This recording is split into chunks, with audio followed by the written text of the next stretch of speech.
The afternoon sun beat down on the perfectly manicured lawns of the lakeside estates, a community where every blade of grass seemed to be a personal affront to nature's wild tendencies. From my deck, I watched my golden retriever, Max, chase a butterfly near the water's edge. He was a creature of pure joy, and the little cove where my boat, the Golden Goose, was moored, felt like our own private paradise. I'd bought this place a year ago, a sprawling property that included a significant chunk of the lake itself. The real estate agent had practically drawn a map for me, outlining the exact boundary lines that extended into the shimmering water. I loved the quiet, the isolation, the way the community seemed to hum along a safe distance away. A shadow fell over me, and I turned to see Carol, the HOA president, standing at the foot of my deck steps. She was a woman who wore her authority like an expensive coat, and her expression was perpetually set to disapproval. Beside her was Ken, the head of the Architectural Review Committee, a man who believed the greatest sin was an unapproved garden gnome. "Good afternoon, Mark," Carol said, her voice a practiced blend of polite and patronizing. "Carol, Ken, what brings you two down to my neck of the woods?" I gestured toward the pair of Adirondack chairs, but they remained standing, as if sitting would compromise their official stance. "We're here about your boat," Ken said, his eyes fixated on the Golden Goose. It was a classic, a beautifully restored Chris craft that I'd spent months on. I smiled. "Isn't she a beauty? I'm taking her out for a spin this weekend." Carol's lips thinned into a razor-thin line. "That won't be possible. We've received several complaints." Complaints? I was genuinely confused. The boat was on my property, well-maintained, and wasn't loud. Yes. The rules state that all watercraft must be kept at the designated community dock, she explained, as if I were a particularly slow-witted child. It's an aesthetic and safety issue. Having a boat moored in a private cove is simply not permitted. I chuckled, a low, dismissive sound that seemed to annoy her further. "Carol, you know my property is unique. I own a substantial part of this lake. This cove is private," Ken scoffed.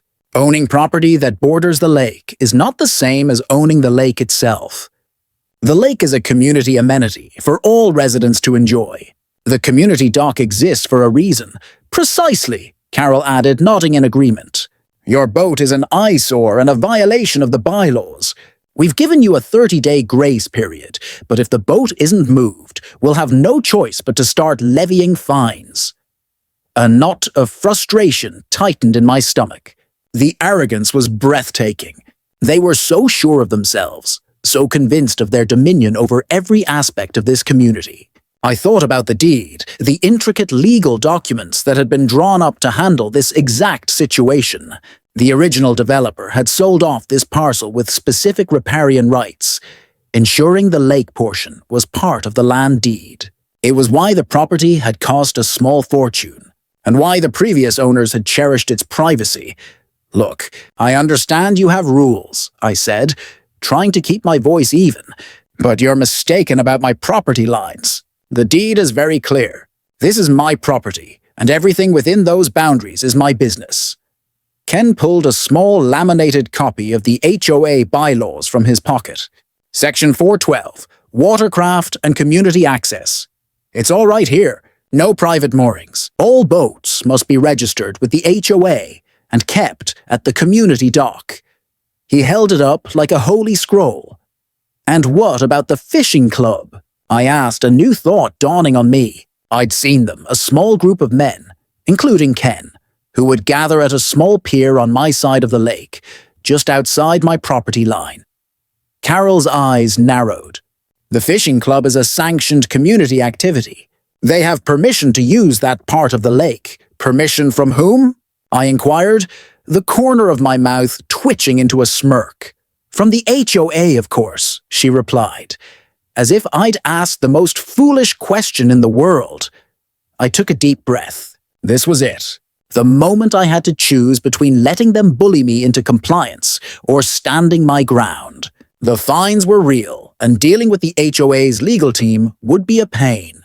But the principle of the thing was too important to ignore. They were demanding I give up my private property, a core reason I'd bought this place, for the sake of their misguided rules and perceived authority. I decided to give them a final warning, a chance to retreat before things got truly interesting. "Carol, Ken," I said, my voice dropping an octave, "I'm going to give you one more chance to leave and drop this. You're trespassing, and your demands are baseless.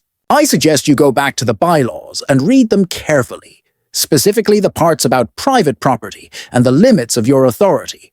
Carol's face flushed with anger. "This is not a suggestion, Mark. This is a formal request from the Homeowners Association.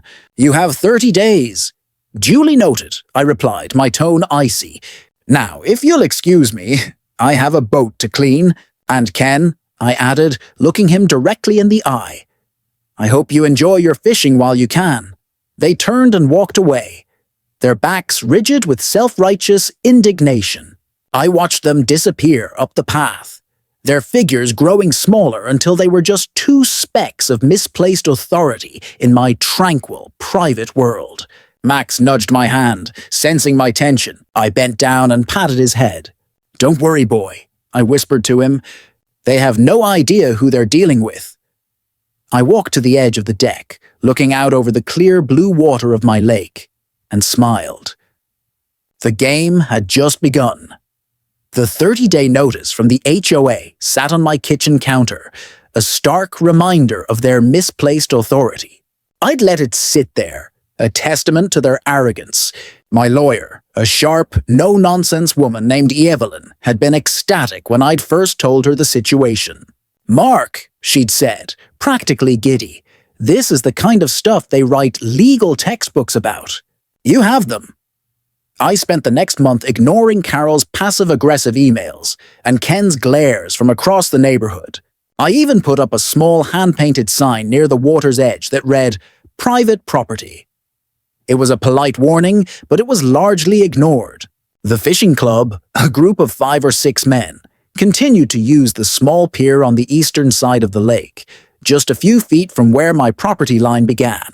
They'd cast their lines, laugh, and occasionally wave to me with a condescending air, as if I were a temporary annoyance they were tolerating. Finally, the 30-day deadline arrived. I knew what was coming. A certified letter, probably, or maybe Carol and Ken would show up again, this time with a formal fine in hand. I made a point of being on my deck, sipping a coffee as the sun rose when I saw them. Carol, Ken, and a third person I didn't recognize, all dressed in what looked like official HOA blazers. "Good morning, Mark," Carol said, her voice dripping with triumph. She held a thick envelope. "It's been 30 days. As you can see, your boat is still moored illegally. We have no choice but to issue the first fine. It's $100, effective immediately, with a $50 a day penalty until the issue is resolved." I smiled, a genuine, easy smile that seemed to confuse them. "I appreciate you all coming down here. It saves me a trip." I gestured to the 3 chairs on my deck. "Please, have a seat." They looked at each other, their confident expressions wavering slightly. They sat, perched on the edge of the Adirondack chairs, as if ready to bolt at any moment. I placed my coffee mug on the railing. "Look, I tried to tell you guys this was a mistake, but you didn't listen. So let's be very clear. I'm not moving my boat." Ken's face reddened. "Mark, the bylaws are irrelevant." I cut him off smoothly, "because they don't apply to my property." I stood up and walked to a small, lockable box I kept on the deck, pulling out a large, rolled-up document. I unrolled it on the outdoor table in front of them. It was a professionally drawn survey of my property. The lines, bold and red, extended from the shoreline all the way into the lake, encompassing the entire cove and a significant portion of the main body of water. The small pier the fishing club used was well within the boundaries. "This is the official survey for my property," I explained calmly, pointing a finger at the document.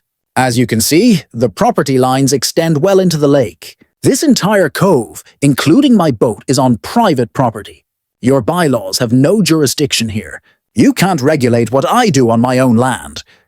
Carol's mouth was agape. This This can't be right. The lake is a community amenity. For the parts the community owns, sure, I said. But not this part. It's been deeded to this specific parcel since the development was built. My legal team has verified it all. You can verify it yourself at the county recorder's office. The third person, who had remained silent until now, spoke up. I'm their legal counsel, Mr. Jensen. We did a cursory check, but...